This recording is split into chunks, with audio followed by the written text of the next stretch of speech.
My fiance's best friend keeps verbally abusing me. I cried and asked my fiancé to make it stop, but he didn't listen. My fiancé has the biggest heart, would literally give you the shirt, pants, and hat off his body if you asked for it. He's a recovering people pleaser, and I get it because I also used to be a people pleaser. We've been together 5+ years. A few months ago, I started picking up on his best friend making some not-so-nice comments towards me. I'm trying to be vague, but let's just say this friend is the type to read who in the room would be most affected by being picked on, and then he picks and picks and picks on them until they can't take it anymore. Nobody ever really holds him accountable for this, and unfortunately I have somehow become his favorite target. I tried to put up with these comments, but it started getting really elaborate. The friend would make up lies about me saying things I never said. He once called me in front of all our friends, my fiancé included, just to yell, "You're a bad friend," into the phone and then hang up. There's so much to it that I can't share because I'm trying to be somewhat anonymous. It started having an effect on me and my mental health, and I ended up having a full breakdown where I told my fiancé how much this was all starting to hurt me. The first time I broke down over this, he said he would talk to his friend about teasing/messing with me less. He then told me his friend was sorry and that he'd be keeping an ear out for any other comments, and he'd jump to my defense if it happened again. A few weeks later, I had a second breakdown over all this. The situation itself is hitting a very specific childhood trauma/trigger for me, and he admitted that his friend didn't actually apologize. He actually said he was sorry I was too sensitive to understand his humor.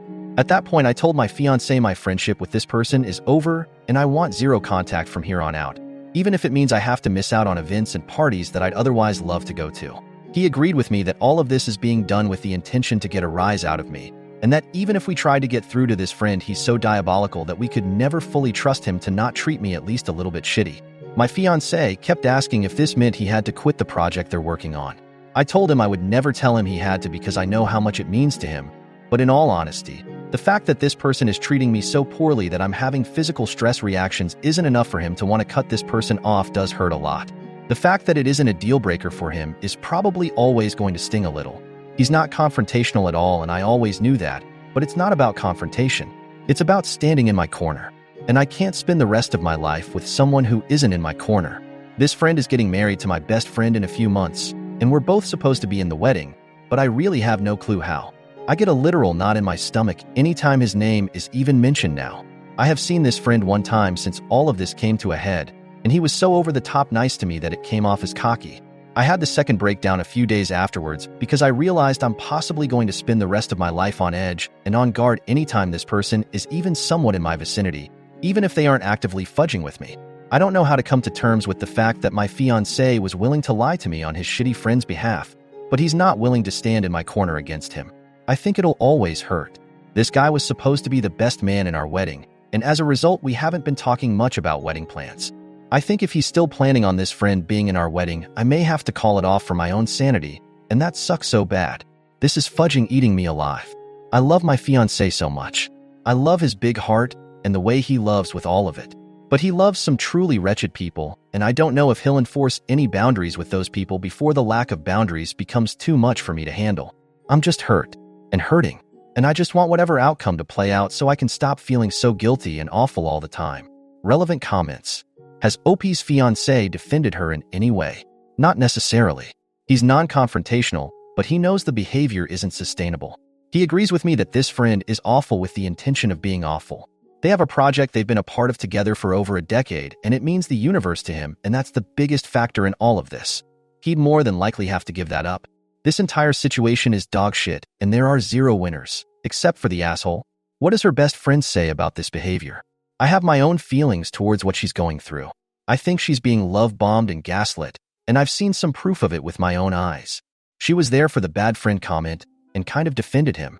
I know she's so love-struck that she's probably going to choose him, and it kills me, but I'm trying really hard to step back in a way that doesn't totally burn my bridge with her in the end. When he gets that ring on her finger, I have a feeling he will be a different man to her, and she'll need support. I'll be there when she needs me. When told she should walk away.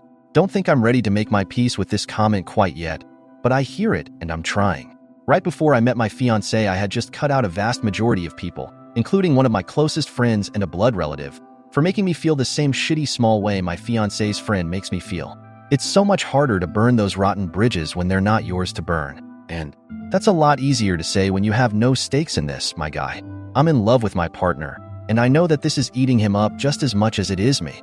Trust me when I say he holds himself accountable for his role in this, and we've had many in-depth conversations about how his friend will forever be this way so long as everybody in his life enables him to be. It's hard to cut someone off even when they deserve it. I'm trying to show my fiancé as much grace as I can because I know how hard it is to give up on someone you always hoped would grow out of their awful behaviors. Asked if there's any unresolved conflicts. No, my friend and I haven't ever really had any conflict. Me and her were hanging at my place while our partners got ready to head to hers, and they ding-dong ditched us twice. I heard the door a third time and ignored it because I assumed it was them again, and then the asshole called me, speakerphone for my friend's phone, and told me it was a mutual friend that lived in the building and was looking for them for support. I tried to jokingly call them out for ding-dong ditching, but that was when he yelled, "You're a bad friend," into the phone and hung up. I was really embarrassingly distraught by this and expressed how it was affecting me, and my friend left an hour or two later after we sat in silence. I found out later from my fiancé that all our mutual friends, including him, were in the car and heard that conversation, and everyone felt tense but nobody said anything to him. And it wasn't a joke and wasn't taken as a joke by anyone involved, not just me. After the friend who was knocking on the door went to find them, the asshole called me just to make me feel bad for not opening the door. I could hear the friend that knocked saying, "Hey man, not a big deal, it's fine," real quiet in the background, but no one else spoke up. Trust me, I know these examples seem like they shouldn't be getting to me, but this guy is poking every spot he can on me until he finds one that gives him a reaction, and then he digs and digs. It's hard not to be hurt/triggered when his literal intention is so hurt/trigger me. I know this isn't going to go on much longer. Update 1. Never thought I'd actually update this account out of sheer fudge and embarrassment, but I wanted to share this for those who encourage me to put myself first. I want you all to know my partner absolutely came through and protected me in this. We spent all this time since my last post up until last week communicating and trying to find a resolution and walking through how it got this bad. He took a lot of accountability for that. This is not a case of me giving in. He understands fully that this has only got so bad because it's never been handled correctly, and he had a major hand in that. There were so many more layers to this than a Reddit post ever could have conveyed. The bottom line is we are closer than ever, and after a lot of talking, we decided on my partner sending a firm but not unkind message to his friend explaining the behaviors, explaining that they were hurting his partner, and that it needed to stop. He asked to write up the first draft, and we could go over it together to try to perfect it. Reddit, please know the first draft my partner wrote was so spot on what I needed to read that it instantly shifted us into us versus the problem mode when we'd been stuck butting heads for weeks. He laid everything out so clearly and in ways that we hadn't discussed, so I know it came from him. We had to tone down a lot of the big emotions. We really truly gave the message its best shot to address the situation without being hostile. We knew the response would be bad no matter what, but I don't think anything could have fudging prepared us. This man went full scorched earth and blew up everything almost immediately. He insulted my partner. He told him these events didn't happen the way I claim they do. He demanded they meet up alone with a mediator. He even threatened to reach out to my partner's parents to fill them in, which is probably the moment we stopped taking his responses seriously. All of us are almost in our 30s. If once wasn't enough, he threatened it twice. We actually had to call them and warn them that he would be showing up at their place later this week and not to open the door. There's still a good chance he'll attempt it. We stayed respectful throughout all of this, which I feel good about. We didn't stoop to his level. We didn't insult anyone. We asked for basic human respect, and somehow it blew up spectacularly. In the end, we both received a massive wall of text from my, now ex-best friend, fully backing up her man and telling her side of the story, which is so insanely far off from what actually happened that all I can do is laugh. We've been shifting from crying to being dumbstruck to just straight up laughing because of the absurdity. I went into this thinking she was brainwashed, but it turns out I was wrong. They're a perfect match. I wish them all the best. I am sending them one last message setting the record straight, which my partner and I decided together was the best approach apart from just ghosting, before moving on from this entirely. I'm going to make it very clear this is done. Zero contact indefinitely, and I will never look back. My partner and I both deserve way better friends, and we both see that so clearly now.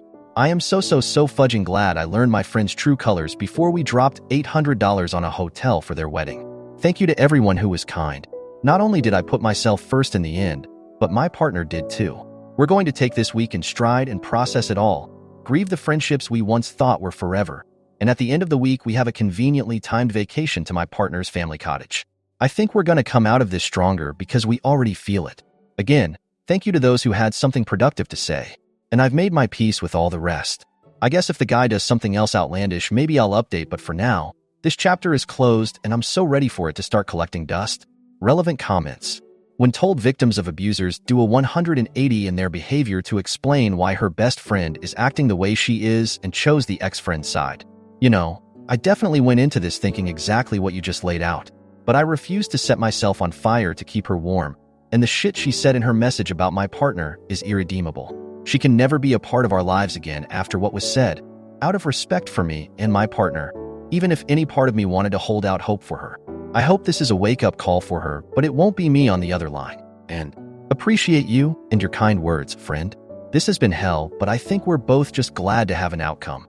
I'll always have love for her, but it will be from a very large distance, and even if by some miracle we reconnect, we will never be as close as we once were without some intense conversations and a lot of growth. Maybe not even then. I don't see that being the case for a very long time. I've made my peace with that. How is the fiancé handling the business with the ex-friend? As well as he can. He stepped down. He is going to find another project eventually. I know it.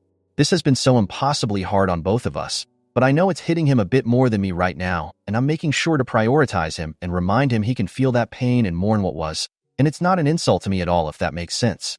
I know what this meant to him. He did give it up. I'm so sad he had to, but I'm grateful to him for putting his foot down. He's going to be okay, just needs some time to grieve and process.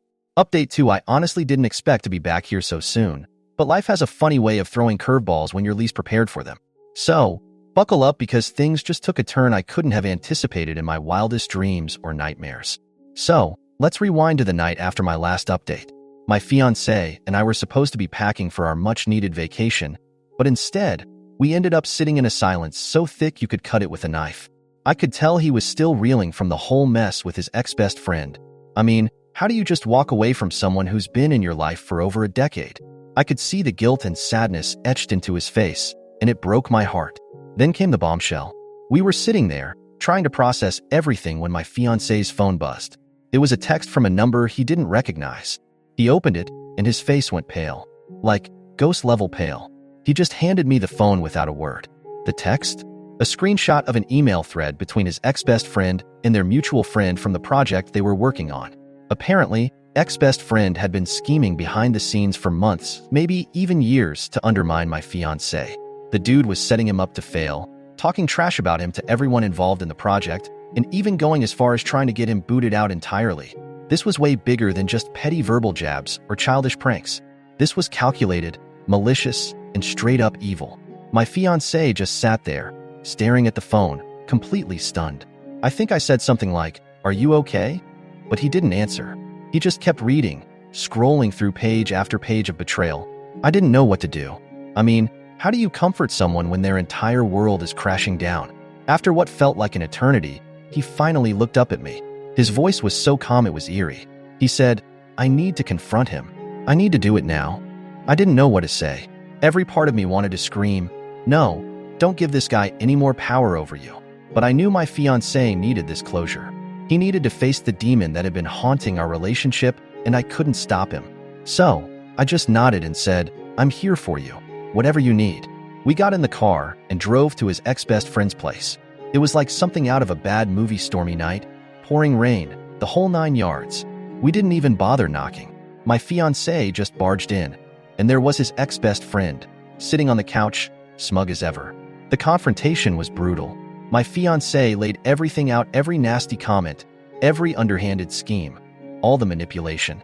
And you know what his ex-best friend did? He laughed right in my fiancé's face. He had the audacity to say, "You're just too weak to handle me. I was doing you a favor, toughening you up." That was it. I'd never seen my fiancé so angry. He grabbed his ex-best friend by the collar, and for a split second, I thought he might actually hit him. But then he just let go, shaking his head.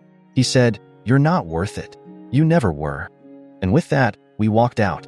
The ride home was dead silent, but it was different this time. It was like a weight had been lifted off my fiancé's shoulders. I think confronting the guy gave him the closure he needed, even if it didn't play out like he'd hoped. When we got back, we were both exhausted emotionally and physically. We collapsed on the couch, and for the first time in what felt like forever, we just held each other. No words, no questions, just comfort. The next morning, we finally left for the cottage. The fresh air, the quiet, It was exactly what we needed. We spent our days hiking, swimming, and just being together without the shadow of his ex-best friend looming over us. But the craziest part? On our last night at the cottage, we got a call from my ex-best friend. She was crying, apologizing, saying she didn't know what to do now that her fiancé had shown his true colors. Apparently, he'd turned his manipulative games on her, and she was finally seeing what I'd been trying to warn her about all along. I didn't know what to say. Part of me wanted to tell her, "I told you so," but I couldn't. I just listened as she poured her heart out, unsure of what to do next. It was like the universe was playing some twisted joke on us. We'd finally gotten our closure, and now she was the one dealing with the fallout. We're back home now, and everything feels different, like we've crossed a bridge we can't uncross. My fiancé is trying to figure out his next steps, whether to start a new project or take some time off. As for me, I'm just trying to navigate this new normal, where the people who were once my closest friends are now complete strangers. So, here we are. I'm not sure what's going to happen next, and honestly, I'm okay with that. Update 3: After getting back from the cottage, we tried to settle into some sort of normalcy, but of course, life had other plans. The first sign that things weren't done unraveling came in the form of an unmarked envelope slipped under our door.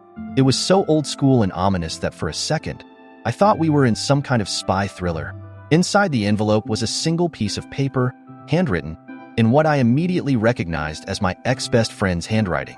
The letter was short, almost cryptic. It just said, "I need to talk. Meet me at the diner off Route 15. Alone." My gut reaction was to ignore it. I mean, after everything that had happened, what could she possibly have to say that I'd want to hear? But something about the tone, the way she insisted on meeting alone, made me uneasy. Against my better judgment, I decided to go. I didn't tell my fiancé. I knew he'd freak out, and frankly, I wasn't sure how I felt about it myself. When I got to the diner, she was already there, sitting in a booth by the window, staring out at the parking lot like she was expecting someone else to show up. She looked different, haggard, like she hadn't slept in days. When she saw me, she smiled, but it didn't reach her eyes. "I'm glad you came," she said, her voice barely above a whisper. I just nodded, still unsure why I was even there. She started talking, and it was like a dam broke. She confessed that after we'd confronted her fiancé, things had taken a dark turn. He became increasingly erratic, controlling, and downright scary. He'd started isolating her from her friends and family, making wild accusations, and then there were the late-night disappearances. She suspected he was involved in something illegal, but she didn't know what. She was terrified. At this point, my heart was pounding in my chest. I wanted to believe she was exaggerating, that maybe she was just overreacting to a bad breakup, but the fear in her eyes was all too real. I asked her why she didn't just leave him, but she shook her head. "He has something on me," she said, her voice trembling. "Something big. I don't even know how he got it, but if it gets out, my life is over." She wouldn't tell me what it was, no matter how much I pressed. She just kept saying, "I can't. You wouldn't understand." And maybe she was right. I couldn't imagine what could be so bad that she'd stay with a guy like him. Then, she dropped the real bombshell. She believed he was behind the email leaks, the scheming against my fiancé, all of it. But there was more. She suspected he was involved in something much bigger and much darker than either of us could have ever imagined. She didn't have proof, just a gut feeling, but it was enough to send chills down my spine. "I'm scared," she admitted, tears streaming down her face. "I don't know what to do. I don't know who to trust." We sat there for what felt like hours, going over everything that had happened, every little detail, trying to piece together what this guy was really up to. But the more we talked, the more questions we had, and the fewer answers we could find. Eventually, she asked me to help her. She wanted out, but she didn't think she could do it alone. She needed someone to be her anchor, to keep her grounded and safe while she figured out her next steps. I was torn. On one hand, this was my best friend, the person who'd been by my side through thick and thin. But on the other hand, she betrayed me, chosen her toxic fiancé over me, and now she was asking me to risk everything to save her. I told her I needed time to think, and I left the diner feeling more conflicted than I ever had in my life. I drove around for hours, trying to sort through the mess in my head. Part of me wanted to help her, to be the friend she needed, but another part of me knew that getting involved could drag me and my fiancé into something dangerous, something we might not be able to escape from. When I finally got home, my fiancé was waiting for me. He knew something was up the moment I walked through the door. I could see the worry in his eyes, and I hated that I was about to make it worse. I told him everything about the letter, the diner, what my ex-best friend had said. As I spoke, His expression shifted from concern to anger to something else, something darker that I couldn't quite place. "We can't get involved," he said, his voice flat. "This is way beyond us." I knew he was right, but it didn't make the decision any easier. I spent the next few days in a daze, trying to figure out what to do. My ex-best friend kept texting, begging me to meet her again, to help her get out. I kept ignoring the messages, hoping she'd find another way, someone else to turn to. But then, last night, she called. I could barely hear her over the static, but her voice was frantic, desperate. She said she was in trouble, that he'd found out she was planning to leave, and that she didn't know where to go. She begged me to come get her, to help her before it was too late. I was paralyzed with fear. I didn't know what to do. I told her to go to the police, but she said she couldn't, that he had connections, that he'd find her no matter where she went. And then, the line went dead. That was the last I heard from her. I tried calling back, but it went straight to voicemail. I don't know where she is, if she's safe, or if something terrible has happened. I'm terrified for her, but I'm also terrified of getting sucked into this nightmare even further. So here I am, sitting on my couch at 2 a.m., staring at my phone, wondering if I've made the biggest mistake of my life by not helping her when she needed me most. My fiancé is asleep in the bedroom, blissfully unaware of the internal war I'm waging with myself.